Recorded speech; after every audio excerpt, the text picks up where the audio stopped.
రామచంద్రాయ నమః.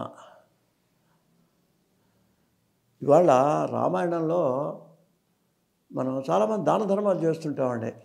ఆ దానం ఎలా చేయాలి అనేది దశరథుడు పుత్రకామేష్టి చేసిన సందర్భంలో వశిష్ఠుల వారు దశరథ మహారాజుకి చెప్పేటండి.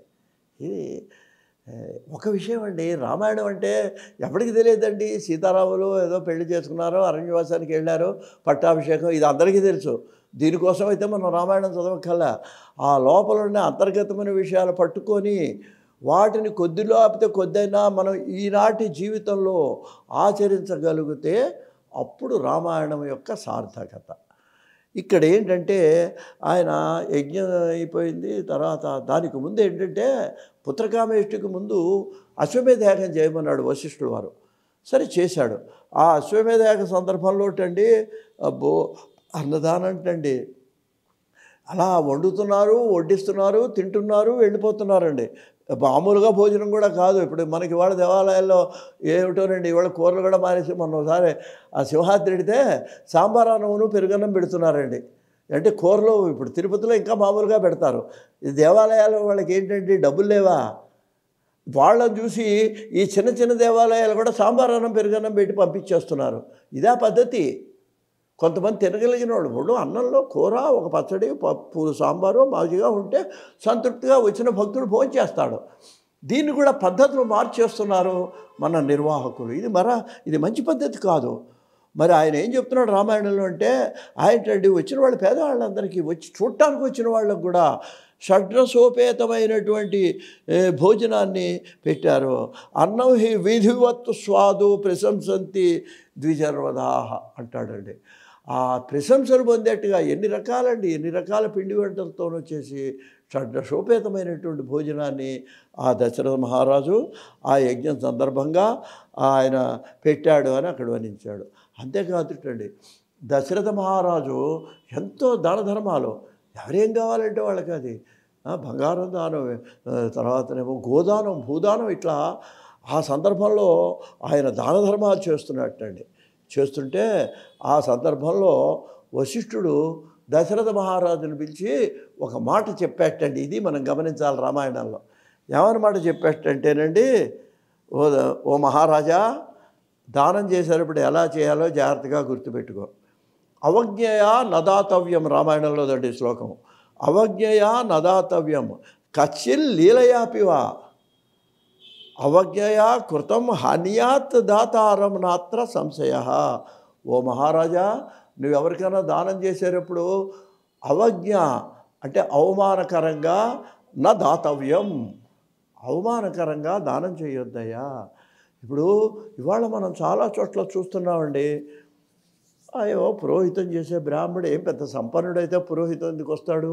పాప చదువుకున్నాడు, వేదాలు చదువుకున్నాడు, స్మార్థం చదువుకున్నాడు, చేస్తుంటే కొంతమంది సంపన్నులు వాళ్ళని నేను చూశానండి, నా చెవులతో విన్నాను, ఓ పంతులు ఇట్రా అంటుంటారండి. ఏంటి పంతులు ఇట్రా ఏంటి? అయ్యా పంతులు గారు రండి అని కూడా అనలేవా నోట్తో? అంటే వాడిని చిన్నబుచ్చుతావా? చిన్నబుచ్చితే వాడు చిన్నబుచ్చుకొని కూడా వస్తాడు. ఎందుకంటే అతనికి గతి లేదు.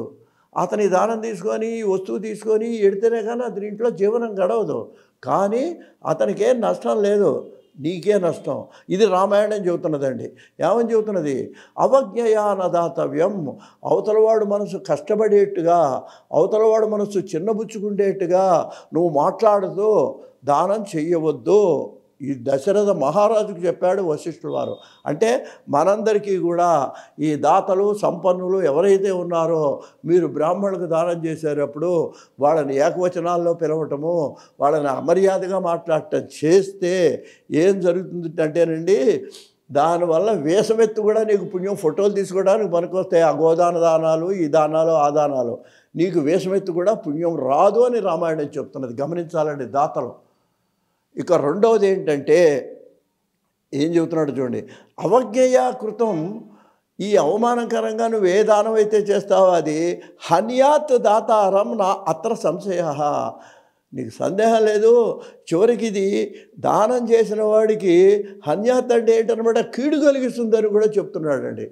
అంటే ఇప్పుడు నువ్వు ఒక దానం చేసావు, నీకు పుణ్యం రావాలి, పుణ్యం రాదు సరికదా, నీకు ఏదో అనారోగ్యం రావటమో ఏది ఎట్లాగా అవజ్ఞేయాకృతం దానం అంటే ఏంటి, అవమానకరంగా కనుక నువ్వు దానం చేసినట్లయితే, అతన్ని చిన్నబుచ్చి దానం చేసినట్లయితే, అంటే నలుగురిలో ఏదో ఆ పంతులు గారు అలా నిలబడితే కనీసం కూర్చోమని కూడా అనకుండా నువ్వు దానం చేసినట్లయితే ఏం జరుగుతుంది, దాత నష్టపోతాడు అని చెప్పాడు రామాయణంలో వశిష్ఠ మహర్షి.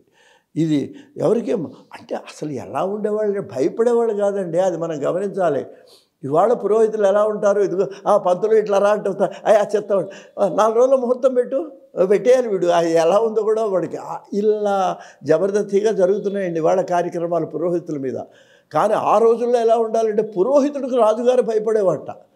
ఇప్పుడు ఒక వశిష్ఠుల వారు వచ్చి, ఆయన పురోహితుడు, ఆయన మహారాజు, ఆయన వచ్చి మహారాజా ఏ బ్రాహ్మణ్ణి అవమానం చేయవాకు, అవజ్ఞ చేయవాకు, గౌరవంగా దానం చేయని చెప్పే స్థితి పురోహితుడికి ఉంది. అంటే మహారాజు గారు వాళ్ళకి ఒక విశ్వామిత్రుడు వస్తే ఆయన కూడా ఏంటంటే గడ్డాలు మీసాలు పెంచుకున్న ఒక తపస్సి లేచి నిలబడి వెళ్ళి నమస్కారం చేసి ఆయన లోపలికి ఆహ్వానించి ఆయన పీట మీద కూర్చోబెట్టి ఆయన కాళ్ళు గడిగి ఆ కాళ్ళు నెత్తిన, ఇదండి గౌరవించడం అంటే, ఒక ద్విజుడిని గౌరవించడం అంటే ఇది పద్ధతి. ఇది రామాయణంలో మనం నేర్చుకోవాలి. అంతవరకు అక్కల్లా కనీసం అయ్యా మంత్రులు గారు వచ్చి కూర్చోండి అని ఆ కుర్చీ మీద కూర్చోమని గౌరవంగా మాట్లాడితే కూడా పర్వాలేదు, నిలబట్టే మాట్లాడటము అవమానకరంగా మాట్లాడటం చేస్తే ఆ దాన ఫలితం ఉండదు అని చెప్పేసి దానం ఎలా చెయ్యాలి అనేటువంటి విషయాన్ని రామాయణంలో మరి వాల్మీకి ఈ వశిష్ఠుడి ద్వారా దశరథ మహారాజుకు చెప్పించడం జరిగింది. స్వస్తి.